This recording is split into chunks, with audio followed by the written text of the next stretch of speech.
So, you're wondering how to get a hit?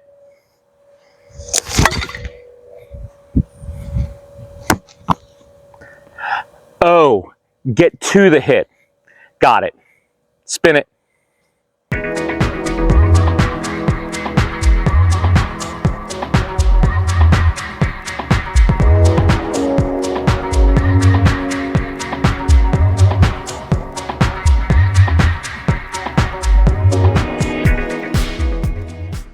Hey DMD family, welcome back to another Discs MD video. Bunky here, and let me first and foremost say that I am extremely humbled and grateful at the response to my last video.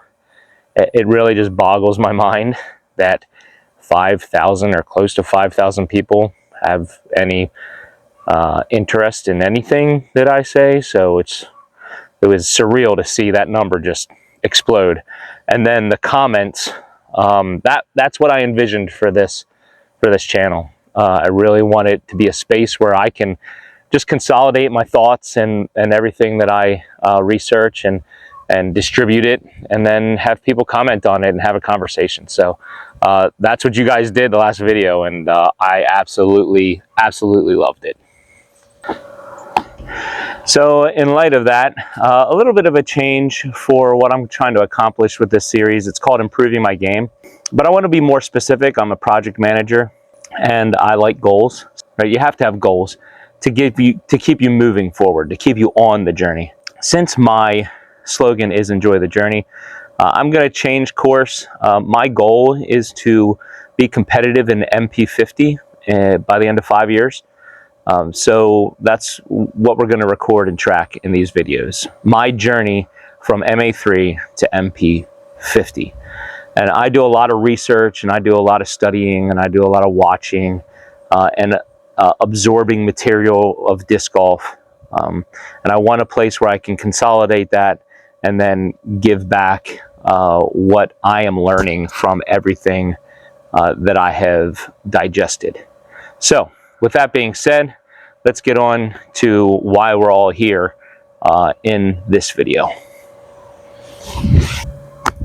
All right, so want to clarify a couple of things. I got some comments and some questions in my last video. I just want to clarify. First of all, yes, I understand that there's lower body and core to focus on, and it's not all just about the arm.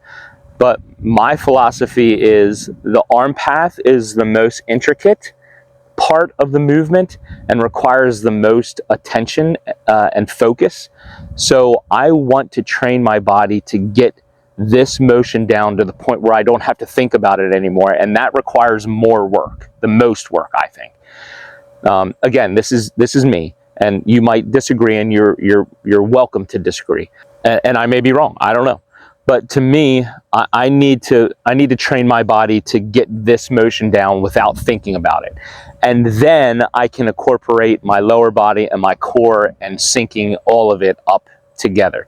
To me, that just sounds like the best path forward. So the legs and the core will be future videos that I'm sure I need to focus. My footwork's a mess, and I need to work on that as well. So I'm sure those will be future videos. The second point of clarification, and really probably a adjustment on what I said, was the angle that the disc is away from my body. In my last video, I think I said it was like a 33-ish degree angle away from my body. That's kind of an incorrect statement. It's a 33-ish degree angle away from my trajectory, right? So if my trajectory is this way, right, pointed straight this way, my disc is about a 33 degree angle off of that trajectory. The disc in relation to my body, or my arm in relation to my body, is 90 degrees, right? They talk about this all the time, and I'm in complete agreement with this, that this 90 degree angle needs to be maintained through most of your shot, or a 90-ish degree, right? You don't have to be so regimented about, oh, if it's not 90 degree, if it's 95 degrees or 100 degrees, then you're wrong.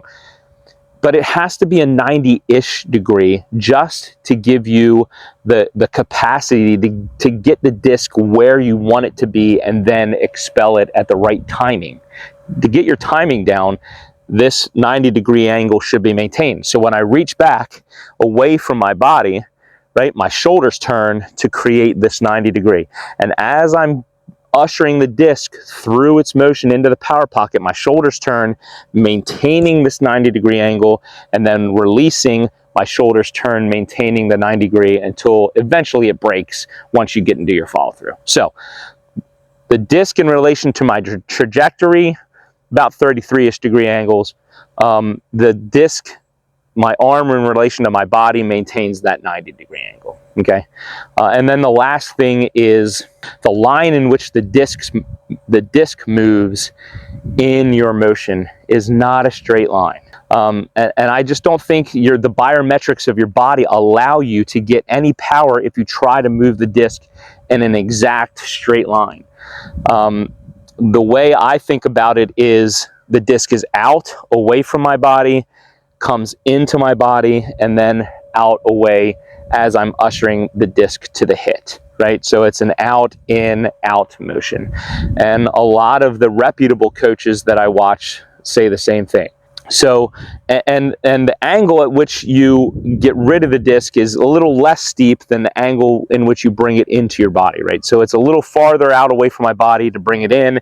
And then when I get the disc from the power pocket to the hit, right, it's a little less steep of an angle away from my body, but it's nonetheless away. That's just because my bones are rigid and I can't manipulate my arm to make this disc go in a straight line. It's got an in-out, out-in-out pattern to it. So again, that was the comment from before that, yes, I am pulling the disc through the motion, but it is not in a straight line. It just can't be. It's just not advantageous to your body and your power to try to keep it on a straight line. Oh, and one last one that I wanted to respond to. Somebody made the comment that my full speed reps did not get as deep into the pocket as I practice, right? So I practice here, and then I practice here, and then that. They said that did not get as deep into the pocket as my, my pause reps. And that's a terrific point, and you're absolutely right. I don't think you will ever be able to get full speed here. It's just too fast. So what you want to do is train your body to get as deep into the pocket as you can with your slow speed so that you get deep enough into the pocket during your full speed, right? You'll never get here full speed. It won't happen. You can't do that. It's too fast. So all these things are great points, great questions that I thought were worthy to responding to in the video. I've responded to them already in type on the last video, which if you haven't already, go ahead and click up here somewhere to get to the last video, and because you're missing all this stuff that I'm answering right now. So again, now on to the last point, which is the main point for this video. Getting from the power pocket to the hit. One of the viewers in the last video asked, what do you focus on to get the disc from the power pocket to the hit? And there's two answers to this question. I asked this to Josh, what I should be focusing on, and he said there's two schools of thought. The first school of thought is elbowing and then slapping, right? I think of it as elbowing a door open and then slapping the person behind it. I tried thinking about it that way, but I can't get my body to work fast enough if I have to elbow, if it's two steps, right? I guess I'm simple-minded and I can't handle more than one step.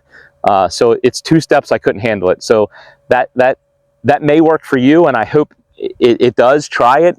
Think about elbowing somebody and then slapping them, or elbowing a door down and then slapping them. That's one way to think about it. The other way to think about it, and this is the way I think about it, is ushering the disc from your backswing through the power pocket and then ushering it, sort of shuttling it to the hit, right? To release. And that's the way I have to think about it. It's really just cradling the disc and then shuttling it to the hit or to your release point. And that's simple, and I guess that's why it works for me, but that's what I have to focus on. So when I get to the hit, when I get to the power pocket, I just have to think about sort of shuttling that disc from the power pocket out into the hit. And the way that helps me do this is understanding the velocity metrics of your motion. And what I mean by that is your velocity from full backswing to power pocket is slower.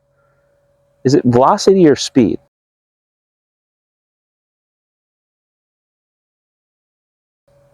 Anyway, the speed at which you bring the disc into your body, into the power pocket, is slower than the speed at which you deliver the disc from the power pocket to your hit. It's your acceleration has to increase exponentially from power pocket to hit.